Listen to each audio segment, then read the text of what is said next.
परमेश्वर का धन्यवाद देते हैं कि परमेश्वर ने फिर से हमें यह मौका दिया कि हम आपके साथ परमेश्वर के वचन को लेकर फिर से एक बार आ सकते हैं और कुछ परमेश्वर के वचनों से आज सीखेंगे। आज जो हम सीखने वाले हैं वो ये है कि हम लालच ना करें। आज का जो विषय है वो लालच का है। लालच कई प्रकार के होते हैं, जिसमें से एक लालच जो है वो बहुत ही गंभीर है और उस लालच के विषय में जल्दी कोई नहीं बात करता।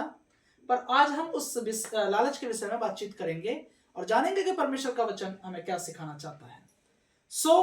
परमेश्वर ने अपने 10 आज्ञा में 10 आज्ञा जो परमेश्वर ने दी, उसमें परमेश्वर ने जो 10वीं आज्ञा है उसमें परमेश्वर ने क्या कहा है। हम चाहते हैं कि हम में से कोई एक जन निर्गमन 20 और उसका 17 पढ़े। तू किसी के घर का लालच ना करना, तू किसी की स्त्री का लालच ना करना, और ना किसी के दास दासी या बैल गधे का, ना किसी वस्तु का लालच करना। आमीन। हम यहाँ सुनते हैं कि परमेश्वर अपने 10 हुक्म में, अपनी 10वीं आज्ञा में कहते हैं तो किसी भी प्रकार का लालच ना करना। ना किसी के स्त्री का लालच करना, ना किसी के घर का लालच करना, ना किसी के नौकर चाकर का लालच करना, ना किसी के पशुओं का लालच करना।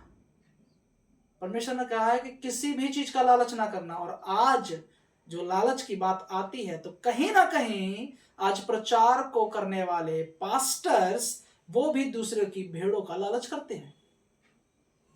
वो किस प्रकार से दूसरे चरवाहे की भेड़ों को अपनी भेड़शाला में ला सकें, वो ऐसा यत्न करते रहते हैं। और वो इस यत्न में बहुत सारे पासवान पास भी हो जाते हैं और बहुत सारी कमजोर भेड़े जो हैं वो अपने चारागार को भूलकर वो नए चरवाहे के पीछे हो लेती हैं। क्योंकि परमेश्वर कहता है कि तू लालच ना करना। तो आज हम देखते हैं कि अधिकतर ऐसे पासवान हैं जो दूसरों की कलेशियाओं को भरा हुआ देखते हैं और सोचते हैं कि कैसे वहां की भेड़ों को हम अपने पास ले आए। लालच, क्योंकि परमेश्वर कहता तू लालच ना करना। ये लालच नहीं तो और क्या है, जो दूसरे की भेड़ों को कैसे फुसलाकर, कैसे अपनी बातों में लाकर उन्हें वो अपनी भेड़ों में जोड़ते हैं। अगर आप इस प्रकार के लालच से बचना चाहते हैं तो परमेश्वर का वचन कहता है, पहला पतरस 5 और उसकी पहली आयत क्या कहती है, जरा ध्यान देना। कहता है, तुम में से जो प्राचीन हैं मैं उनके समान प्राचीन और मसीह के दुखों का गवाह और प्रकट होने वाली महिमा में सहभागी होकर उन्हें यह समझाता हूं कि परमेश्वर के उस झुंड की जो तुम्हारे बीच में है रखवाली करो, और ये दबाव से नहीं परंतु परमेश्वर की इच्छा के अनुसार आनंद से, और नीच कमाई के लिए नहीं पर मन लगाकर करो। परमेश्वर ने जो भेड़ें दी हैं, आज जिसे हम कहते हैं हमारी मंडली के विश्वासी लोग जो परमेश्वर ने हमें दिए हैं, उन विश्वासियों को हम ये सोच करना इस्तेमाल करें कि हमारे कमाने का जरिया है। आज बहुत सारे ऐसे पासवान हैं जो इन्हें कमाने का जरिया मानते हैं और वो कमाने के लिए वो लोगों को अपने पास खींचने की कोशिश करते हैं। वो सोचते हैं कि ज्यादा से ज्यादा भेड़ें होंगी तो ज्यादा से ज्यादा प्रॉफिट होगी हमारी। जबकि बाइबल कहती है कि ये परमेश्वर का जो काम है वो अपने मन से करना है, ना कि नीच कमाई के लिए करना है। ये कमाई का जरिया नहीं है। हम देखते हैं बहुत सारे पासवान उठ खड़े हुए हैं। ऐसे ऐसे पासवान भी उठ खड़े हुए हैं जिन्हें यह भी नहीं पता कि पासवान का मतलब क्या होता है। पर परमेश्वर कहता है कि परमेश्वर का जो काम है, प्रचार का जो काम है, वो काम कमाई के लिए नहीं है। और जो कमाई का सोच कर करते हैं वो 10वीं आज्ञा की 10वीं आज्ञा को तोड़ते हैं, जहां लिखा हुआ है कि तू लालच ना करना, किसी भी प्रकार का लालच ना करना।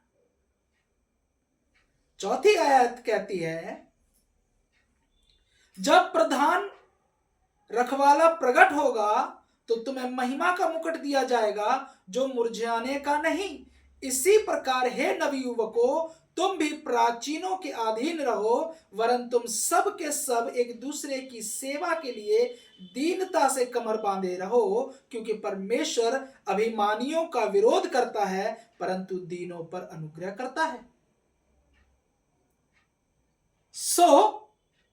हम जब के परमेश्वर के काम के लिए जब हमने चुना है, हम ये नहीं कह सकते कि हमने चुना, क्योंकि बाइबल कहती है तुमने मुझे नहीं चुना, मैंने तुम्हें चुना है। तो जब परमेश्वर ने तुम्हें नियुक्त किया और चुना है, तो तुम इस महत्व को समझो और इस काम को ईमानदारी से करो। परमेश्वर ने अगर आपकी मंडली में 5 लोग दिए हैं, तो आप उन 5 लोगों के साथ प्रार्थना करो और परमेश्वर के वचनों से लौलीन रहो और प्रभु से मांगते रहो, प्रभु आप ही 5 को 50 में बदलेंगे। पर आप अपनी बुद्धि से, अपनी ताकत से, अपनी सामर्थ्य से दूसरे की 50 में जाकर 5 मत चुरा के लाओ। अगर आप चुरा कर लेकर आते हो, इसका मतलब आपको परमेश्वर ने नहीं चुना, आपने अपने आप परमेश्वर के काम को चुन लिया है बिजनेस के लिए।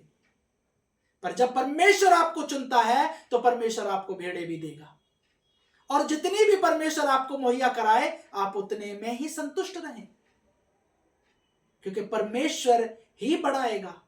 जिसने आपको 5 दिए हैं वो आने वाले दिनों में 50 भी देगा, तब जब आप वफादार बने रहोगे। गिनती 27 का 17 क्या कहता है, हम एक बार फिर से सुनेंगे। गिनती 27 का 17 क्या कहता है, हम इस पे ध्यान देंगे। क्या कहता है? जो उसके सामने आया जाया करें, जो उनके सामने आया जाया करें, और उनका निकालने और बैठाने वाला हो। उनको निकालने और उनका बैठाने वाला हो, यानी उनका चरवाहा हो, जिससे यहोवा की मंडली बिना चरवा की भेड़ बकरी के समान ना रहे। देखो यहाँ पे कहता है गिनती 27 के 17 में, जो उसके सामने आया जाया करे और उनका निकालने और बैठाने वाला हो, जिससे यहोवा की मंडली बिना चरवाहे की भेड़ बकरियों के समान ना रहे। कहता है बिना चरवाहे की भेड़ बकरियों के समान ना रहे, यानी कि चरवाहा होना जरूरी है। और जहां चरवाहा ना होगा वहां भेड़ों को कोई भी चुरा सकता है। जहां चरवाहा ना होगा वहां भेड़े को निकालने, बैठाने और आने जाने वाला कौन होगा?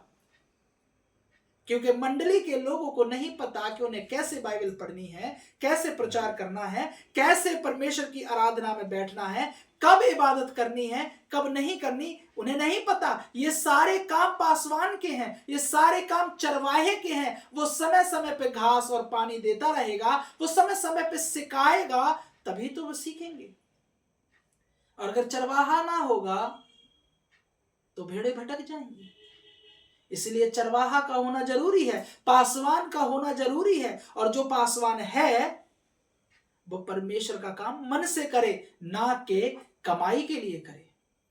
और दूसरे की तो भूल करके भी भेड़ को चुराने की कोशिश ना करे, क्योंकि परमेश्वर कहता है तू लालच ना करना। हम देखते हैं व्यवस्था विवरण 27 वचन 17 क्या कहता है?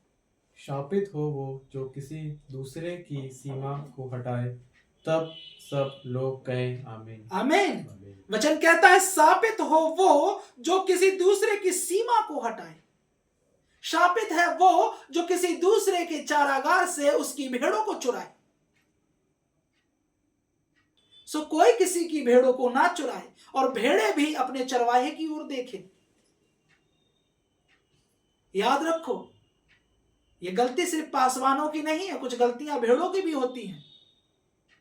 कुछ भेड़ें ऐसी होती हैं जो दूसरे पासवान की बातों में आकर उनके पीछे हो लेती हैं। समझ जाना कि वो भेड़े नहीं बकरी हैं।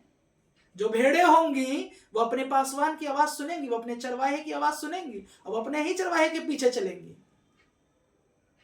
इससे पहचान होता है कि सच्ची भेड़ कौन सी और बकरी कौन सी है। जो बकरी होगी वो किसी की भी आवाज सुन के पीछे पीछे चली जाएगी, पर जो भेड़े होंगी वो अपने चरवाहे के पीछे ही होंगी। और चरवाहे के लिए परमेश्वर का वचन कहता है कि ये काम जो कर रहे हो वो कमाई के लिए नहीं है, इसे मन से करो, इसे कमाई का जरिया ना बनाओ। और दूसरों की तो सीमाओं को हरगिज मत लांघो, दूसरे की मंडली पे तो हरगिज नजर मत डालो, क्योंकि परमेश्वर का वचन कहता है शापित है वो जो किसी दूसरे की सीमा की ओर देखता है, कि उसकी भेड़ें कितनी है, शापित है वो मनुष्य। सो अपने ऊपर शाप ना लाएं, परमेश्वर ने जितना आपको दिया है उसी में मग्न रहें, उसी में आप बढ़ते चले जाएं। परमेश्वर आपकी मंडली को बढ़ाएगा, क्योंकि परमेश्वर ने आपको नियुक्त किया, आप अपने आप परमेश्वर के काम के लिए नहीं चुने गए हो। परमेश्वर का वचन कहता है मैंने तुम्हें चुना है, तुमने मुझे नहीं चुना। तो जब परमेश्वर ने आपको चुना है तो परमेश्वर आपको भेड़े भी देगा, परमेश्वर आपको मुहैया भी कराएगा हर एक वस्तु, ना पानी की कमी होगी, ना खाने की कमी होगी, ना पहनने की कमी होगी, बस मांगोगे तो मिलेगा। तो परमेश्वर से मांगो, लोगों को मांगने की जरूरत नहीं है, और ना लोगों पे उम्मीद रखो, क्योंकि ये काम परमेश्वर का है, किसी मनुष्य का नहीं है। और जब आप परमेश्वर का काम करते हो तो परमेश्वर ने कहा है कि पहले तुम मेरे धर्म राज्य की खोज करो, तुम्हारी जरूरत की हर एक वस्तु में तुम्हें मुहैया कराऊंगा। जब प्रभु मुहैया कराएंगे तो प्रभु पे ही हमें भरोसा रखना है और परमेश्वर में ही बढ़ते चले जाना है। जो काम आपको परमेश्वर ने सौंपा है उसे मन से करो, ना कि कमाई के लिए करो। सो परमेश्वर आप सबके साथ रहें। परमेश्वर के वचन पढ़े जाने सुने जाने पे आप सबके जीवन पे आशीष हो। आमीन।